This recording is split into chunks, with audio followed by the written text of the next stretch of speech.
See, this is one thing that makes me stand out. It's my need to tell the truth, the whole truth, and nothing but the truth from what my perspective is. This is a reason why a lot of people within this business don't like me. There's a reason why a lot of people don't like me. It's because I keep it real. If something sucks, I'm going to call it out. If something is good, I'm going to let it be known. If something's bad, I'm going to call it out. A lot of these guys, they play the game. They kiss butt. They tell all these big time artists what they need, what they want to hear, so that way they could get a fetal position, or so they could get a job, or they could get some interview. I'm not doing that. And has that prolonged me in a lot of ways? Yes, it has. But I have to maintain integrity first. So what's going on with this Lil Wayne thing? I've been pretty much saying for the past 10 years. I Let me tell you this. Lil Wayne came out at a time where the climate was, hip hop was at its weakest. He came out around the time where cats was not really competing like that. It was more so dance music. He came out when the Snap Boys, with the Franchise Boys, the D4Ls, the Shop Boys, and T-Pain and Akon and all them. It was more so like vibe music. And Kanye was coming out. He was switching with the 808s or whatever.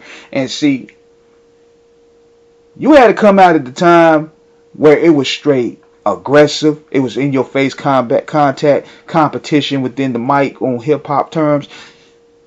He didn't have to go through any of that. That's why he was going around calling himself the best rapper alive, knowing nobody was going to call him out on it. So with the South emerging like it did, one thing about Southern rappers is that they don't really battle like that. It was not really no competition. If anything, all the kings of the South were basically collaborating with one another. Jeezy, T.I., Wayne, those guys were basically collaborating with one another. So there was no competition. And when I also say competition, they didn't see each other as competition. They seen each other as peers. So that's all they did. They did work together. Now, people may argue and say that Wayne was probably throwing jabs at T.I. on the What You Know About That freestyle on the Gangsta Grills tape. But for the most part, Wayne didn't really have no competition coming in here to shape him up. You could say Pusha T or Gilly the Kid, but those guys were considered below him if you look at the status quo. So he benefited off coming off one of the weakest eras of hip hop in terms of competition. And therefore, when you come from that era, more so mediocrity is championed. Anything that's decent is 5-star. And that's what Lil Wayne did. I remember even when the Carter 3 dropped, and you had Skip Bayless talking about this era's Purple Rain. Let me tell y'all something about that machine, man. That machine can make anybody a star if they really want to push it.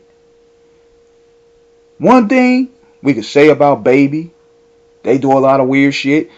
Baby understood how to make stars. Okay? This is the difference between Lil Wayne then and Lil Wayne now. When Lil Wayne was under Cash Money, Baby was paying for the production. Baby was paying for the studios. Baby gave him the A-list guests, the best producers, the sound engineers. He paid for the videos. He paid for the tours. The tours had him next level. Baby covered all that. Only thing Lil Wayne had to do was just get high and rap. Light his flicky up, get in the booth, rap, and go about his business. Go skateboard and do whatever. Today, he don't have that machine behind him no more, and it's showing. This is what Prodigy, this was Havoc was arguing with Prodigy about in his book. When the machine is behind you, it makes you look larger than life. Where when you don't have the machine behind you, you may get more money up front, or you may make more money in the back end, but the brand itself don't look large. And he's right to that regard.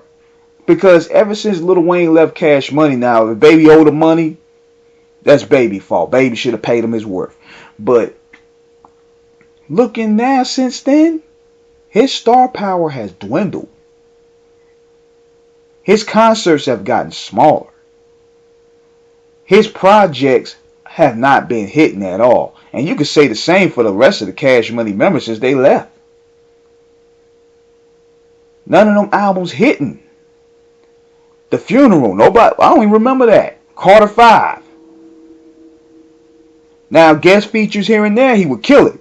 But going in, the last real good, consistent project he really had was Sorry for the Wait 2. And he was hungrier then because he felt he had a point to prove getting off Cash Money.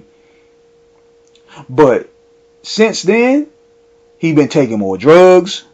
His star power dwindled. His dreads done rotted. He's a shell of his former self. So when you listen to this project here, it's not surprising. I'm surprised if anything had happened sooner. But nobody paid attention because everybody was so caught up in he's my GOAT. But he's been hit and miss through his whole career. And now you see the apex of it. You see the results. The machine can't hide your flaws now. He's spitting here and there, but see, he don't have the business acumen to go in there and really handle his own deals. He was used to Baby doing all that for him. Now, since he has to do it, what artist has Wayne broke on Young Money? He has. Where's the new Drake and Nicki? Birdman probably had to force him to put them out there. So now he got I think a settlement. He got ownership of the Young Money. Who has he put out since? None. How many records have he put out that stood out since he left Cash Money? None. He's coasting off nostalgia. And that's why I was arguing with these guys for a while. Like, you want this dude at the Super Bowl over Kendrick Lamar? Are you crazy? So, going on, people talking about the production. He don't have. You would think that Lil Wayne since he's Lil Wayne, he have access to everybody. But at the same time, he got to come out of pocket. Everything costs. The video costs. He don't even have a video for this. He don't have no single. He don't have no rollout. He don't have no nothing. Only thing he has is just a concert, never from Madison Square Garden.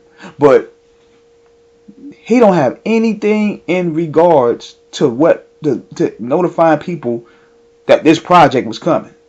It don't feel like a big event. Now, when the Carter 3 dropped, it felt like a big event. When the Carter 4 dropped, it felt like a big event. That's what the majors do for you. Those rollouts feel like movie premieres. But when you don't have that, you got to do it yourself. You're just an ordinary Joe. It even happened to 50 Cent. The first two albums that 50 dropped, they felt like movie rollouts. The third one, that's when you start seeing the problems he started having with Interscope. They had to pretty much collab with Kanye to get a competition sales battle going just to get that album a boost. But since he left Interscope, anything 50 dropped just went under the radar. That's why he went to Hollywood. So that's what the machine does. The machine gives you that paint job. Makes you a big star. But when you don't have it, and you got to do it on your own, it's a lot to come with it. So let me know what you guys think in the comments, man. Subscribe, hit the like button, peace.